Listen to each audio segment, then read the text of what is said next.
Argentina nos vamos a ir hasta Perú con los temas del día, porque hoy en el Congreso fue aprobada la moción de censura contra el ministro Santibáñez. Desde el lugar está nuestra compañera Carmen Alvarado con todos los detalles.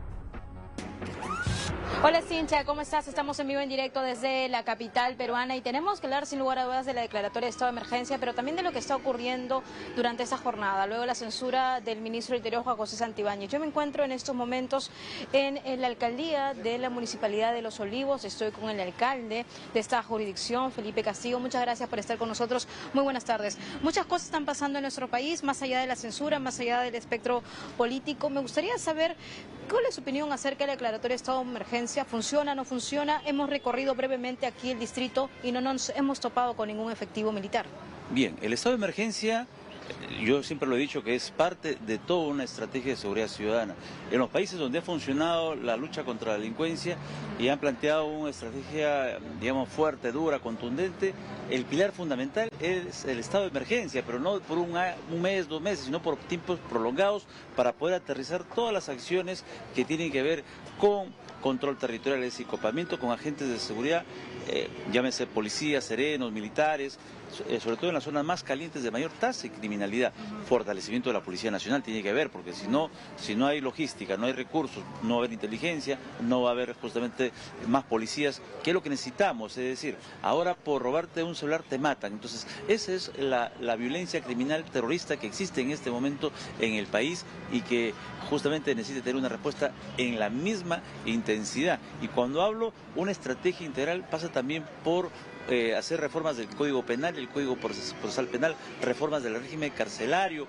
Hemos visto, por ejemplo, que a veces, muchas veces, o la mayoría de las veces, las acciones del policía, del sereno, queda en saco roto porque a veces las sentencias o las acciones de los poderes de justicia no son tan contundentes y en 3 días están nuevamente en las calles cometiendo más delitos, sembrando más terror y no como lo que quiere la población, que termine entre las rejas en la cárcel cumpliendo una condena ejemplar y por qué no con la cadena perpetua en una cárcel de máxima seguridad. Nosotros planteamos como municipalidad un proyecto de ley que es importantísimo, que es la ley de terrorismo urbano, que es lo que vive en este momento el país. Nosotros vivimos el terrorismo puro y duro, y porque dejar un explosivo en la puerta de un colegio, dejar un explosivo en una cevichería, en un negocio, es violencia, es terror, y eso hay que erradicarlo de raíz. Bien, ahora, alcalde, lo que me gustaría que usted nos pueda dar, digamos, un balance concreto acerca de la declaratoria de estado de emergencia, porque no es la primera vez que ese distrito está en estado de emergencia.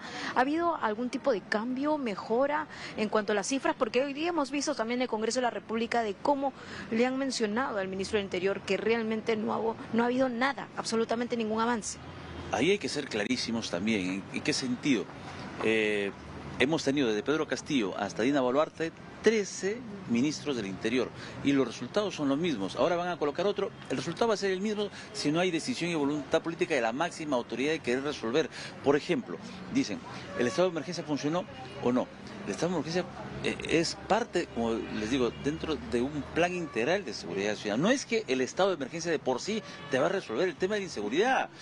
Es para justamente aterrizar una serie de acciones, de poder trabajar mucho más articuladamente con la Policía Nacional, para que las Fuerzas Armadas participen también en la seguridad ciudadana, porque es la única forma que lo establece la Constitución, a través del régimen de excepción de un estado de emergencia, recién puede participar las Fuerzas Armadas en la seguridad ciudadana, y necesitamos para generar contención en las zonas más calientes. Repito, tenemos mucha gente en la población, en el país, metidos en el cerebrito que el estado de emergencia es sinónimo de solución de la inseguridad ciudadana total. No, es parte de un componente de una estrategia general, y eso pasa también por responsabilidad de los operadores de justicia. Repito, muchas de las acciones que hace el policía, que hace el sereno, quedan en saco roto en 3 días porque nuevamente terminan en las calles sembrando más terror, sembrando más zozobra.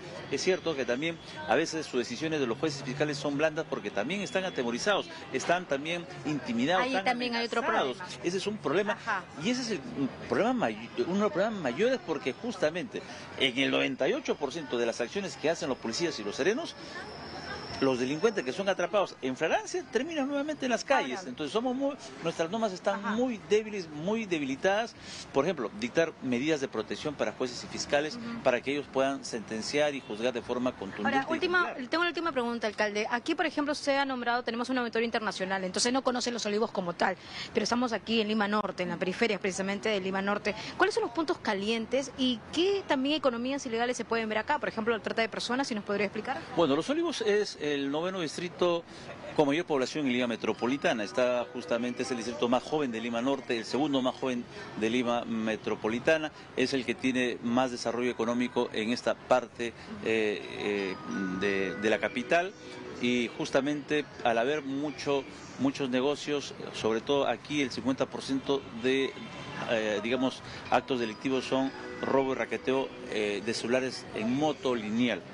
Muchas veces los delincuentes no son del distrito, sino que como es un distrito que está sentado en la parte, digamos, valga la redundancia, central de Lima Norte, tenemos a Comas, Puente Piedra, a los alrededores, a Martín, Independencia, entonces son delincuentes que vienen de esas zonas, raquetean, roban, cometen los actos delictivos y salen.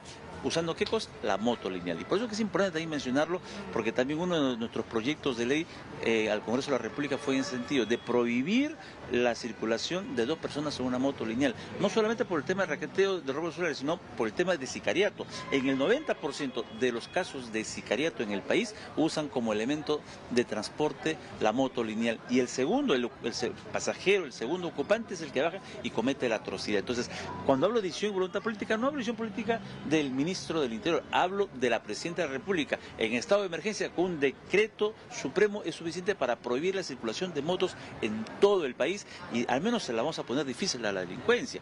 Con la ley de terrorismo urbano vamos a generar, digamos, sentencias duras, drásticas, para poder sacar de circulación a estos delincuentes que tienen 2 o 3 ingresos a los penales, que no van a cambiar, no se van a resocializar, que necesitan justamente ser controlados, pero en un régimen especial, en una cárcel de máxima seguridad netamente para ellos. Bien, yo le agradezco mucho la participación de Felipe Castillo. Él es alcalde de la Municipalidad de Los Olivos. Es otra voz más. Estamos recorriendo el distrito aquí en la capital peruana para también ver las impresiones de cómo viene funcionando esta declaratoria de estado de emergencia. Chincha, contigo en estudios en Buenos Aires. Adelante.